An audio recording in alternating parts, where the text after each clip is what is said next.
আজকে আমার বর একদম হোটেলের মতন এগ প্রন নুডলস বানিয়েছে। সেই রেসিপিটাই তোমাদের সঙ্গে শেয়ার করছি। এখানে নুডলস বানানোর জন্য সব কিছু রেডি করে নিয়েছে আর লোহার তাওয়াতে নুডলসটা বানাচ্ছে। তো প্রথমেই তাওয়াতে তেল দিয়ে তাতে 4টে ডিম লবণ আর গোলমরিচের গুঁড়ো দিয়ে ভেজে নামিয়ে রেখেছে।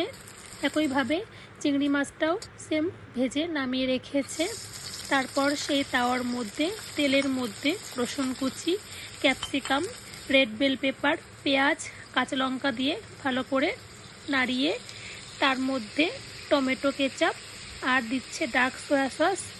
আর এবার একটু লঙ্কার গুঁড়ো দিয়ে ভালো করে সটে করে নিয়ে ভেজে রাখা ডিমটা আর চিংড়ি মাছটা দিয়ে দিয়েছে।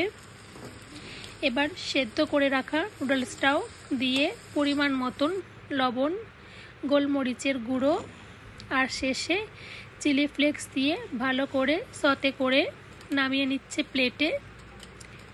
এবার সেই একই তাওয়াতে অল্প একটু তেল দিয়ে একটা ডিম পোচ করে নিচ্ছে।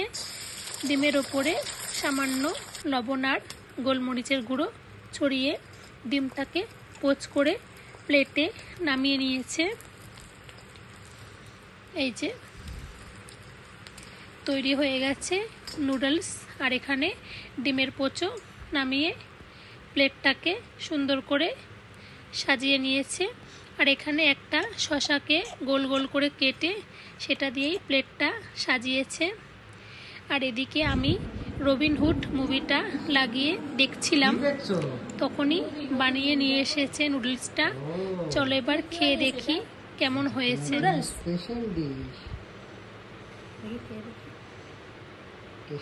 একদম হোটেলের মতন লাগছিল খেতে, মনে হচ্ছিল নাকি ঘরে বানিয়েছে, মনে হচ্ছে কলকাতা রেস্টুরেন্ট থেকে অর্ডার করেছে।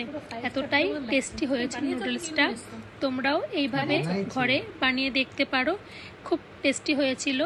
ভিডিওটা কেমন লাগলো অবশ্যই জানিও। বাই।